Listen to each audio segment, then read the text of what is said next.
সকাল থেকে মুডটা আমার খারাপ ছিল, কারণ একটা জায়গায় যাওয়ার ছিল। হাফ রেডি হয়ে পরে আমাকে চেঞ্জ করতে হলো এই মেঘটার জন্যে। সকাল থেকে ঠিকই ছিল, তারপরে হঠাৎ করে ঝিরিঝিরি বৃষ্টি নামিয়ে দিল।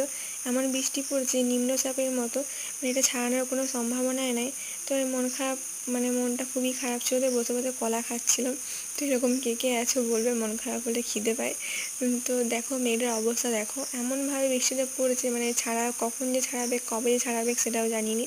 বাইরের দিকে অনেক ঝড় জল হচ্ছে, কিন্তু আমাদের বাঁকুড়াতে এরকম হচ্ছে, জল পড়ছে আবার ছাড়াচ্ছে। তো আমি জানলার ধারে দাঁড়িয়ে দাঁড়িয়ে একটু হাওয়া খাচ্ছিলাম। ওয়েদারটা বেশ ভালোই আছে, বর্ষাকাল না গ্রীষ্মকাল বোঝা যাচ্ছে না। তো মন খারাপ করে কোনো লাভ নাই, কাজ তো পরপর বাগিয়ে যেতে হবে। একদিকে দেখো আমার বিছানাটা বাগাতে হবে, তো আর কোনো কিছুই মানে ইচ্ছা করছে না বাগানোর জন্য। একটা জায়গায় যাওয়ার জন্য আশা করেছিলাম, সেটা আর যাওয়াই হলো না, ওই জন্য আর কি কিছুই ভালো লাগছে না। কিন্তু ঘরের বউদের তো বসে থাকলে চলবে না, কাজ পরপর বাগিয়ে যেতেই হবে। আর এদিকে একটাই সমস্যা, জল হলে গ্রীষ্মকাল না বর্ষাকাল বোঝা যাচ্ছে না, কিন্তু কাপড়গুলো কোথায় যে মেলবো খুঁজে পাচ্ছি না। যে ঘরেই ঝুলিয়ে দিয়েছি, ফ্যানের হাওয়াতে যতটুকু শুকায় আর কি। দেখতে পাচ্ছি পুরো ঘর বর্ষাকালের মতো কাপড়ে ভর্তি হয়ে গেছে, অবস্থা পুরো খারাপ হয়ে যাচ্ছে।